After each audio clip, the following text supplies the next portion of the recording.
Abra sua Bíblia em Filipenses 3.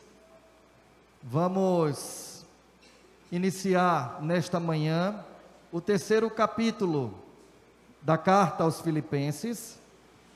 E estamos com a proposta de enfatizar neste dia que o viver é Cristo. Já guardem bem isso. O viver é Cristo. Isto é suficiente, Paulo vai dizer, para ele e para os seus leitores. Isto é suficiente também para a minha vida e para a sua vida. O viver é Jesus Cristo. Mas vamos, a partir do verso 1, e vamos meditar a temática contra o legalismo, declarando que o viver é Jesus Cristo. Então, só aproveitando antes da leitura, legalismo tem a ver com defender a lei de maneira extrema, intensa, contundente, atropelando até quaisquer outras questões. Agora, já aproveitando, se é para defender a lei, defendamos a lei do amor. A lei do amor, ela é soberana sobre todas as coisas. A lei do amor de Deus. Então a lei existe, ela é boa, como diz a palavra. A lei é para pecadores, para transgressores, como nós, eu e você. Mas a lei do amor supera tudo. Por isso que o viver é Cristo. Então, não nos esqueçamos que a lei tem princípios a serem observados, a serem seguidos, vividos e praticados. Mas a lei do amor de Cristo é tudo para nós. A partir do verso 1: quanto ao mais, irmãos meus, alegrai-vos no Senhor. A mim não me desgosta e é segurança para vós outros que eu escreva as mesmas coisas. Acautelai-vos dos cães, acautelai-vos dos maus obreiros, acautelai-vos da falsa circuncisão, porque nós é que somos a circuncisão, nós que adoramos a Deus no Espírito e nos gloriamos em Cristo Jesus e não confiamos na carne. Bem que eu poderia confiar também na carne. Se qualquer outra pessoa que pode confiar na carne, eu ainda mais, Paulo está falando.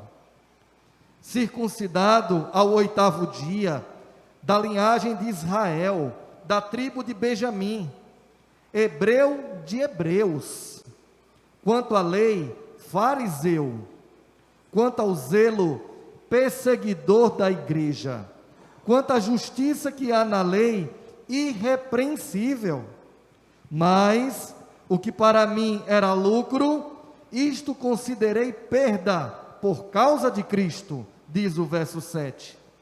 Sim, deveras, considero tudo como perda, por causa da sublimidade do conhecimento de Cristo Jesus, meu Senhor, por amor do qual perdi todas as coisas e as considero como refúgio para ganhar a Cristo e ser achado nele, não tendo justiça própria que procede da lei, senão a que é mediante a fé em Cristo, a justiça que procede de Deus, baseada na fé, para o conhecer e o poder da sua ressurreição e a comunhão dos seus sofrimentos, conformando-me com ele na sua morte, para que de algum modo alcançar a ressurreição dentre os mortos.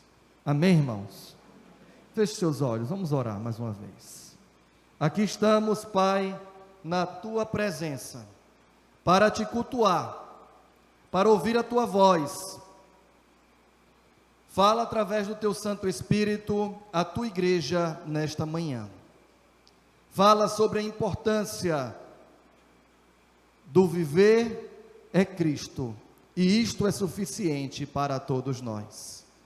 Assim oramos agradecidos, que o Teu Espírito Santo nos faça compreender a Tua palavra, no nome de Jesus, amém. A ideia da reflexão desta manhã, meus queridos irmãos, está no verso 7, já grave bem, se quiser grifar sua Bíblia, a professora Fran, professora jovem, da turma de jovens, costuma orientar que grifem a Bíblia, não é isso? Então, o verso 7 diz lá, para mim, mas o que para mim era lucro, isso considerei como perda, por causa de Cristo, porque o viver é Cristo Jesus. Nesta passagem, o comentarista bíblico, ele vai dizer, que esse trecho, que nós acabamos de ler, é uma advertência contra os orgulhosos. Toda prática, se não for em Cristo, gera orgulho e não glórias para Deus, vai dizer o comentarista. Vemos aqui também oposição entre o legalismo e a fé genuína. Há também uma crítica àqueles que se encontram acomodados. E ainda uma crítica àqueles que causam divisão no meio da igreja. Então a ideia que temos é que a condição para mim e para você de estar em Cristo é o bastante para nós, é o bastante para que desfrutemos das bênçãos da salvação eterna. Então, o estar em Cristo é suficiente. Logo, o restante, como diz o apóstolo Paulo, e isso é forte, o restante é refúgio, o restante é esterco. Não vou dizer em outra linguagem, porque esterco já diz tudo, como Paulo aqui diz na minha versão. Em termos daquilo que deve ser valorizado. Cristo é suficiente. Estar nele é suficiente. É tudo para nós. Assim, a proposta cristã para a minha vida e para a sua vida, meu querido irmão, é que possamos conduzir muitas outras pessoas para que também estejam em Cristo, assim como nós estamos, para que também estas pessoas sejam encontradas nele, e que possam desfrutar a cada dia dele, da sua presença.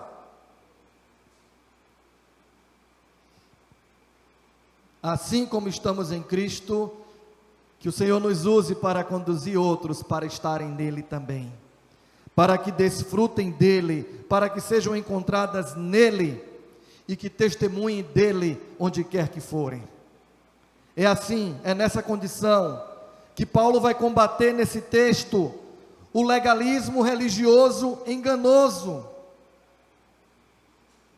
Alguns grupos religiosos, e que até se denominam cristãos, defendem que a salvação é pelas obras também. Mas nós entendemos à luz da Bíblia que a salvação é um presente de Deus, pela fé em Jesus Cristo, e não cabe a ideia do legalismo nesse sentido. Se você for ler Gálatas, Colossenses, essas obras paulinas, elas mostram bem que a lei não tem poder de salvar ninguém. Cristo, mediante a fé, salva vidas, presenteia pessoas com a salvação, reconcilia vida com Deus. Então Paulo vai combater o legalismo religioso enganoso, e para isso ele vai contar a sua própria história, porque o próprio Paulo era um legalista extremista, podemos assim dizer, era um radical fariseu do seu tempo, e ele vai mostrar para os seus leitores como o seu encontro com Cristo ali na estrada de Damasco, mudou a sua vida, transformou a sua vida, mudou a sua concepção, a sua cosmovisão, a sua visão de mundo, como aquele encontro com Jesus em Atos capítulo 9, trouxe transformação à vida do apóstolo Paulo. É como que a ideia de que as escamas foram caídas dos seus olhos e ele passou a enxergar a Cristo, e Cristo para ele foi suficiente e nada mais precisava, considerando as demais coisas, como ele vai dizer, esterco, e apenas Cristo é valorizado em sua vida. É interessante que nós podemos ver o seu testemunho.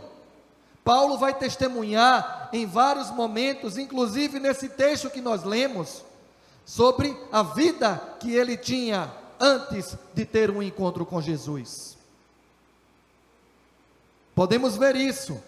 Paulo testemunhou para uma multidão de pessoas. Paulo testemunhou para reis e autoridades. E agora, Paulo estava testemunhando para toda uma igreja que estava ali reunida na cidade de Filipos. Vamos lá observar esses momentos. Atos 22, 3 a 5. Muito bom ver vidas jovens servindo no Ministério de Comunicação. Novas vidas, novos membros também trabalhando no ministério para a glória de Deus. Deus abençoe.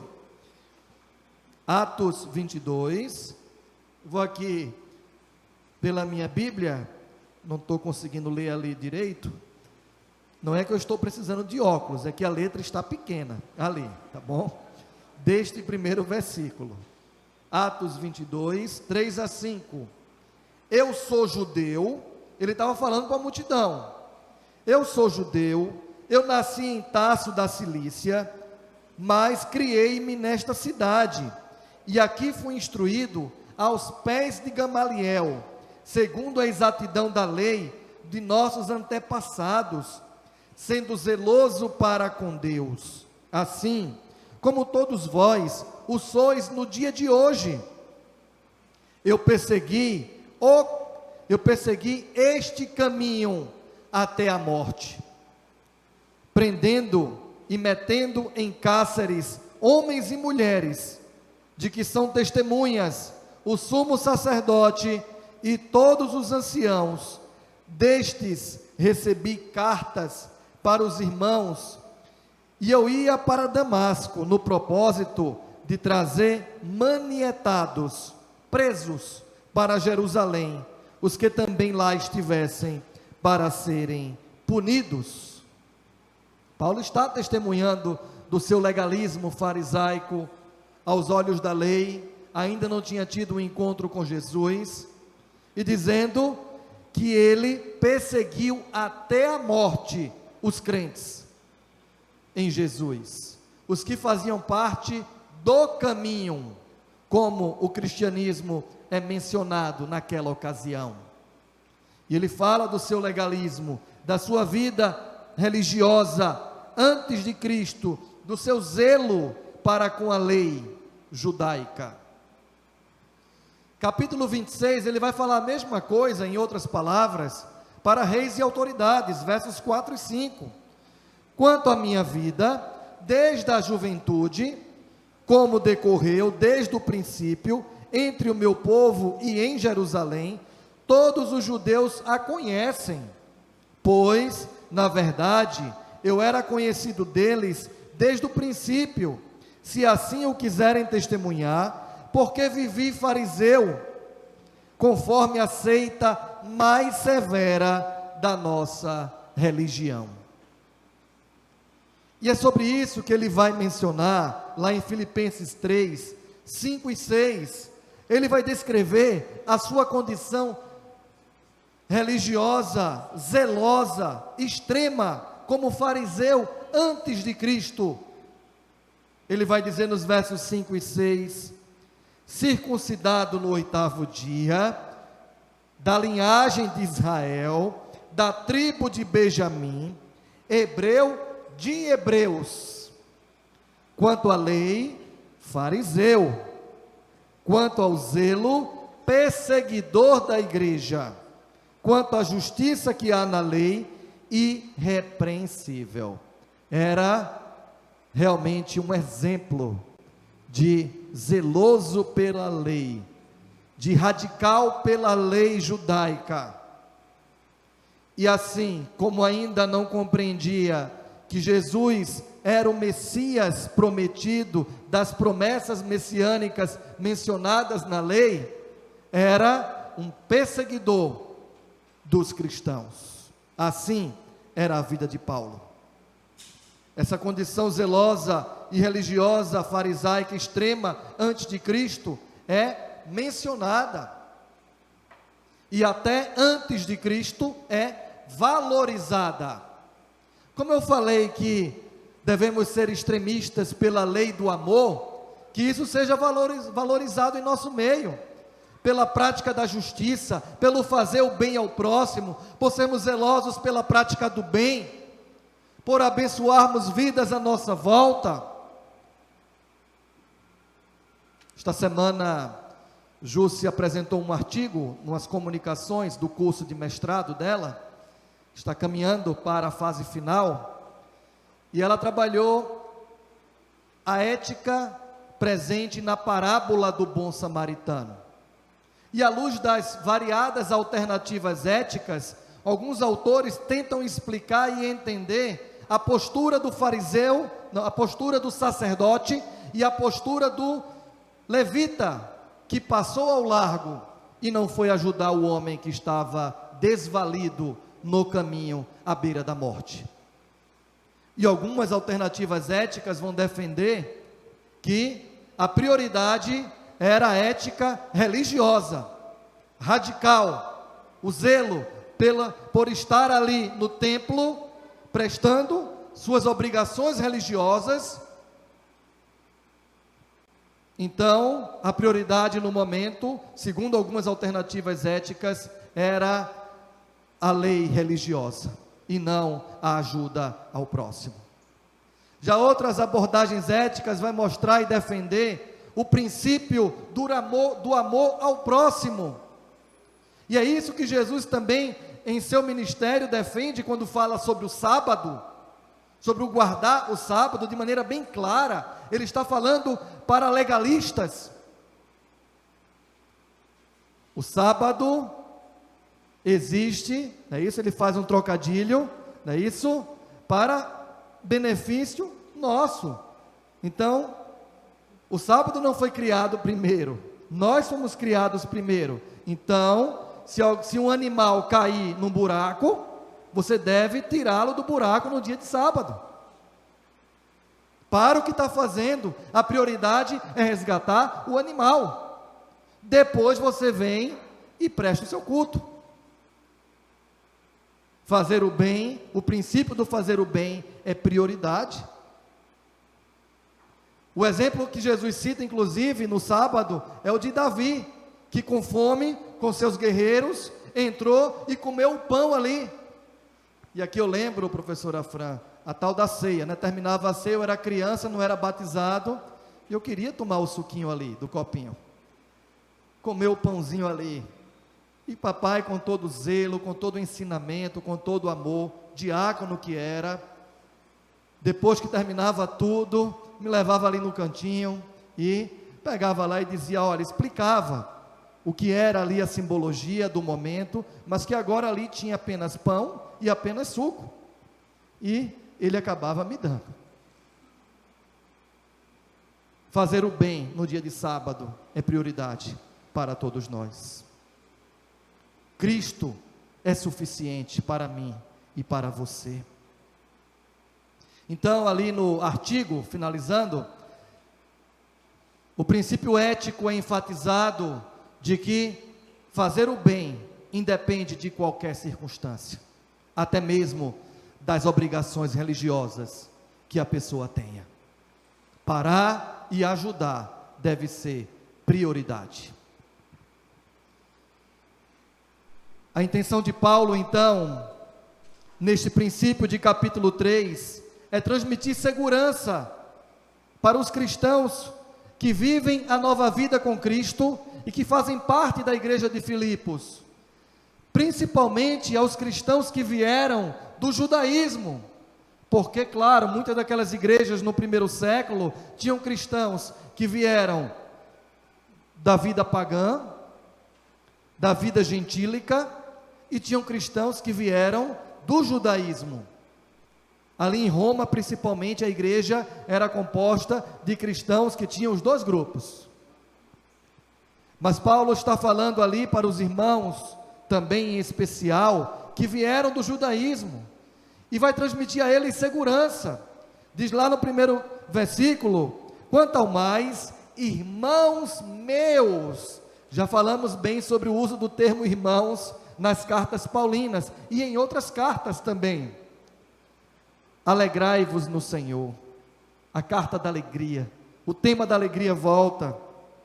A mim não é desgosto, mas eu sei que é segurança para vós escrever as mesmas coisas, até repetir. Eu gosto também, eu sei que existem vários métodos da pedagogia, não sou pedagogo, mas eu gosto da pedagogia da repetição, da ênfase, do reforço, da assimilação na mente, mas principalmente no coração, para não esquecer. Até compartilhei essa semana, ali de Deuteronômio 4:9, quiser colocar aí, Deuteronômio 4:9, para os casais, para as famílias da igreja, sobre a repetição da lei. Deuteronômio é a repetição da lei, não é uma nova lei. A lei está sendo repetida agora para a nova geração. Vocês estão estudando, nós estamos estudando isso em Êxodo, não é isso? A primeira geração, só Caleb e Josué entraram na terra. Então, os filhos, a segunda geração, foi quem herdou a terra. E a lei é repetida. Também a Páscoa vai ser celebrada mais à frente. E a circuncisão vai acontecer para a nova geração. Porque passaram 40 anos no deserto, nasceu uma nova geração, não houve ali a prática da circuncisão, e agora vocês vão possuir a terra, vocês pertencem ao povo de Deus. A circuncisão acontece, não é isso? E aqui temos a repetição da lei. Pais, mães, ensinemos aos nossos filhos, que possamos repetir também, é o que Paulo está dizendo, aqui no versículo 1, voltando lá para Filipenses 1, eu sei que falar novamente as mesmas coisas vai trazer segurança para vocês, então, eu posso explicar novamente para vocês, é isso que Paulo está dizendo para aqueles que agora vivem a nova vida com Cristo, aqueles que vieram do judaísmo e que eram muito apegados à lei. E Paulo vai explicar. Paulo, antes de explicar sobre a sua vida e sobre o estar em Cristo, ele traz um alerta no verso 2. Cuidado, ele fala 3 vezes: acautelai-vos. É uma ordem, viu? Se for analisar esse verbo grego, é um imperativo, é uma ordem. 3 vezes, tenham cuidado com os mestres. Mas ele começa falando tenham cuidado com os cães. E os cães para o judeu, ali naquela ocasião, era um termo, um animal considerado imundo. O comentarista vai dizer, o uso do termo cães atinge em cheio aos judaizantes, era um animal imundo. Cuidado, acautelai-vos dos cães, acautelai-vos dos maus obreiros, dos falsos mestres, acautelai-vos com a falsa circuncisão. Vale a pena passar agora um momento falando sobre a circuncisão. a verdadeira circuncisão. Está no verso 3. Porque nós é que somos a circuncisão, nós que adoramos a Deus no Espírito e nos gloriamos em Cristo Jesus e não confiamos na carne. A circuncisão no Antigo Testamento, ela teve sua importância, mas ela era externa, era na carne, era visível para as pessoas. Mas a circuncisão de Cristo é uma circuncisão profunda, é uma circuncisão intensa, é a circuncisão do coração. Os profetas maiores vão dizer a ideia do tirar o coração de pedra, colocar o coração de carne. Esta é a verdadeira circuncisão, um coração transformado e moldado por Jesus. E é isso que Paulo vai dizer para eles. Nós confiamos na verdadeira circuncisão, a circuncisão de Cristo. Não confiamos na circuncisão da carne, ele está dizendo, porque a da carne era apenas sombras, teve sua importância, teve sua relevância no passado. Agora, a circuncisão presente é a circuncisão de Cristo. Esta tem relevância, esta é tudo, esta é suficiente para nós. Amém, igreja?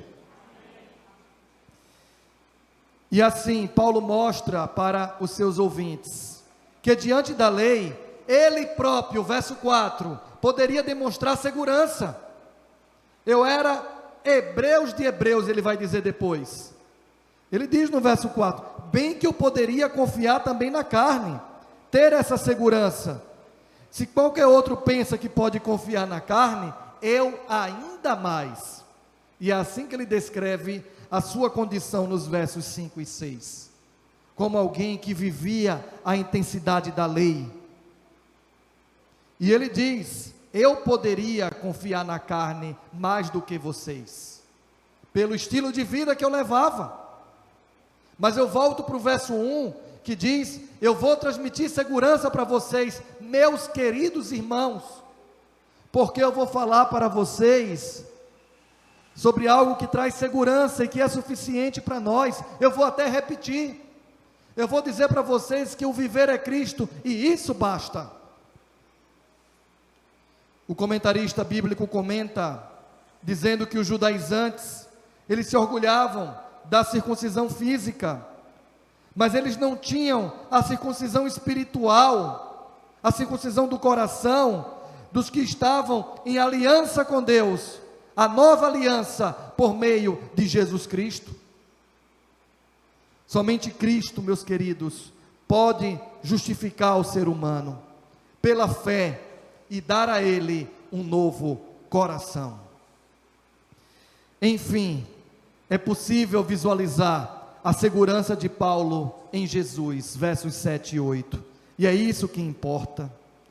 Ele considera o restante perda, o restante refúgio e outras coisas mais. Mas o que para mim era lucro, isso considerei como perda por causa de Cristo. Sim, deveras, considero tudo como perda por causa da sublimidade do conhecimento de Cristo Jesus, meu Senhor, por amor do qual perdi todas as coisas e as considero como refúgio para ganhar a Cristo.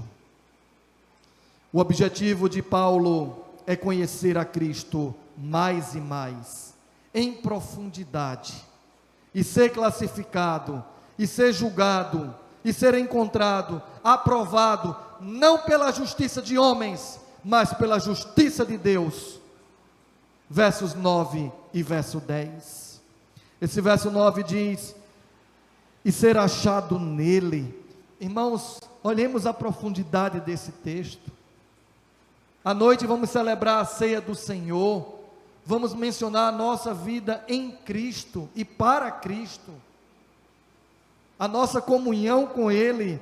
Esse verso 10, posso testemunhar, eu não lembro a época, não lembro mais o momento, mas eu lembro que esse verso 10, no momento em que tanto eu precisei, ele falou muito ao meu coração, sobre o desejo de conhecer a Cristo mais e mais, de desfrutar cada dia mais do poder da sua ressurreição, a comunhão com os seus sofrimentos. Que intimidade, que relacionamento, que profundidade, conformando-me com Ele, inclusive na sua morte, porque o cristão é chamado para ir até o Calvário, para se humilhar aos pés de Cristo. A caminhada do cristão é em direção à morte, para que desfrute da vida eterna ao lado de Jesus. E esses versos 9 e 10, eles mostram profundidade de um relacionamento intenso com Jesus. E ser achado nele, não tendo a justiça própria, a justiça de homens que procede da lei, senão a justiça mediante a fé, como um presente de Deus em Cristo, a justiça que procede de Deus e que é baseada na fé. É esse tipo de justiça que Deus tem para o ser humano. Lá em Efésios 2, 8 a 10, vai mostrar isso de maneira bem clara. A justiça de Deus que se revela por meio da fé, mediante a fé, é dom de Deus e promove a salvação do ser humano. Não de obras para que ninguém se glorie, por mais que fomos criados por Deus para a prática das boas obras, está lá no verso 10, para viver as boas obras, e tudo isso para a glória dele, porque procede da justiça divina, e assim deve ser em nosso viver. Eu quero ainda destacar, acredito que tem um videozinho aí preparado, não é isso? Eu quero destacar, o comentarista bíblico vai dizer que Cristo é supremo, Cristo é incomparável. Entre Cristo e quaisquer outros valores materiais, valores espirituais, valores culturais, devemos escolher a superioridade de Jesus Cristo. Cristo é tudo, Cristo é incomparável, Cristo é tudo para nós. Vamos ver esse vídeo do John Haggai. Incomparável, Ele é tudo para He that cometh from above is above. Para o conhecer e o poder da sua ressurreição.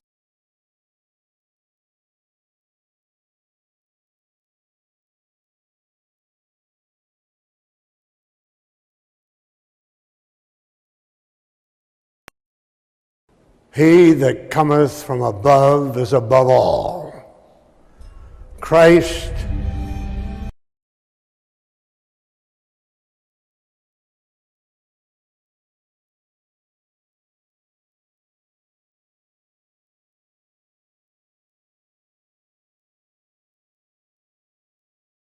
Soltar o vídeo.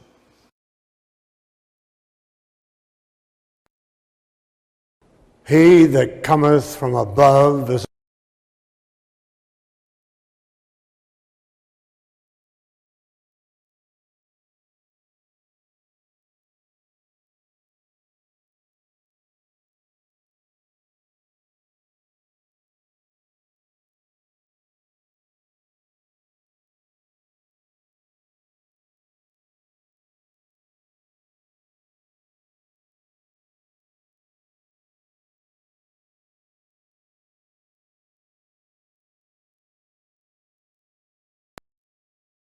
he that cometh from above is above all.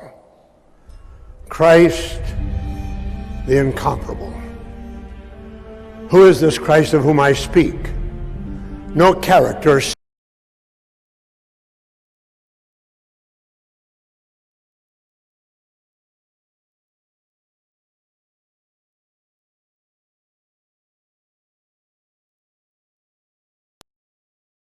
He that cometh from above is above all.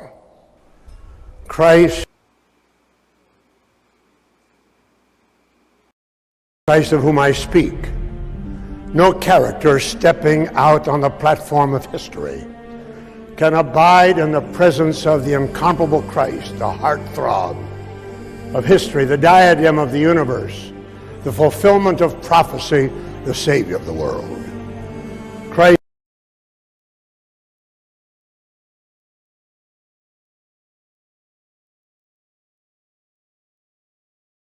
e deixar ele no ponto, a gente pode colocar no final. Então, meus irmãos, não é mérito nosso, mas é mérito de Deus. Procede da justiça divina.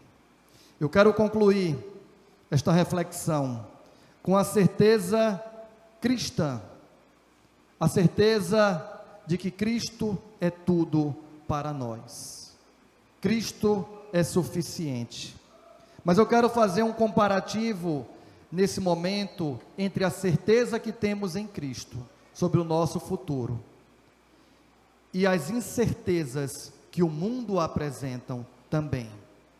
Porque eu quero falar, nós passamos aí na leitura anual da Bíblia já há um tempo, passamos pela história de Noé, onde o arco-íris fala sobre aliança de Deus com a humanidade. Esta manhã, acompanhei aqui o final da aula, foi falado sobre aliança, Deus de aliança, Deus de promessas.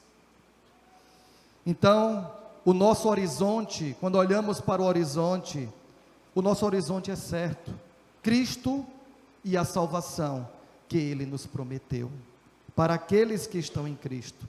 Sabemos onde estamos, seguimos em peregrinação, sabemos para onde iremos, para a nossa morada celestial. E o comentarista da Bíblia de Estudo Brasileira, que eu recomendo para quem tiver interesse em investir numa Bíblia de Estudo, ele vai dizer mais ou menos assim: se o nosso futuro, o nosso horizonte é certo ao lado de Cristo, mas o mundo secular, ele sofre com a ausência deste horizonte. Ele não tem esperança segura para o futuro. E ele vai, inclusive, mencionar uma música como é o nome? MPB? Isso, música popular brasileira, muito bonita. Inclusive, a sua melodia, Aquarela de Toquinho. E diz assim, duas estrofes: é o futuro uma astronave que tentamos pilotar. Será que a gente vai conseguir pilotar essa astronave? Quem pilota é Deus. Não tem tempo nem piedade, nem tem hora de chegar. Sem pedir licença, muda a nossa vida e depois convida a rir ou chorar. Meus irmãos, me perdoem, mas isso aqui é muito melancólico. E ele segue: nessa estrada não nos cabe conhecer ou ver o que virá. Que falta de esperança. O fim dela, ninguém sabe bem ao certo onde vai dar. Vamos todos numa linda passarela de uma aquarela que um dia, enfim, descolorirá. Que final trágico. Descolorir, que tristeza, que frustração. A vida é somente isso, irmãos. O nosso horizonte é Cristo, o arco-íris está lá, é uma aliança eterna. A vida com Deus é a eternidade nos céus, com todo respeito ao autor da canção. E a melodia instrumental, ela é linda, mas essas duas estrofes, a melancolia impera, e o final é de algo totalmente descolorido. É por isso, irmãos, que nós como crentes, temos uma missão. Se nós temos um horizonte, e o horizonte é Cristo, e Cristo é suficiente para nós, vivamos o Evangelho, que possamos ser pintores, artistas nas mãos de Deus, para que muitos arco-íris sejam desenhados aí fora, na vida e nos corações humanos. Crianças, o arco-íris significa aliança de Deus com a humanidade. O arco-íris fala de vida abundante, fala de eternidade, porque o arco-íris é Cristo em nós. Que Deus nos abençoe. Vamos ver se dá para passar o vídeo, senão não tem problema. Podemos compartilhar depois. Cristo o encontrou. He that cometh from above is above all. Christ, the incomparable. Who is this Christ of whom I speak? No character stepping out on the platform of history can abide in the presence of the incomparable Christ, the heartthrob of history, the diadem of the universe, the fulfillment of prophecy, the Savior of the world. Christ overshadows all. He is the vox humana of all music. He is the line of grace in all sculpture. He is the most exquisite blend of light and shades in all paintings. He is the pinnacle of achievement in every endeavor. To the artist, he is the altogether lovely. To the architect, he is the chief cornerstone. To the astronomer, he is the bright and morning star. To the baker, he is the living bread. To the biologist, he is the life. To the builder, he is the sure foundation. To the carpenter, he is the door. To the doctor, he is the great physician. To the educator, he is the great teacher. To the engineer, he is the new and living way. To the geologist, he is the rock of ages. To the author, he is the living word. To the farmer, the sower, and Lord of the harvest. To the florist, he is the rose of Sharon, the lily of the valley. To the horticulturist, he is a true vine. To the judge, he is the righteous judge of all men. To the journalist, he is the good tidings of great joy. To the philosopher, he is the wisdom of God. To the preacher, he is the word of God. To the statesman, he is the desire of all nations. To the toiler, he is the giver of rest. To the sinner, he is the Lamb of God who taketh away the sin of the world. To the Christian, the Son of the living God, the Savior, the Redeemer, and Lord. To the disciple, he is the commander-in-chief who gives us our orders with unmistakable and unconditional clarity. He is Christ, the incomparable.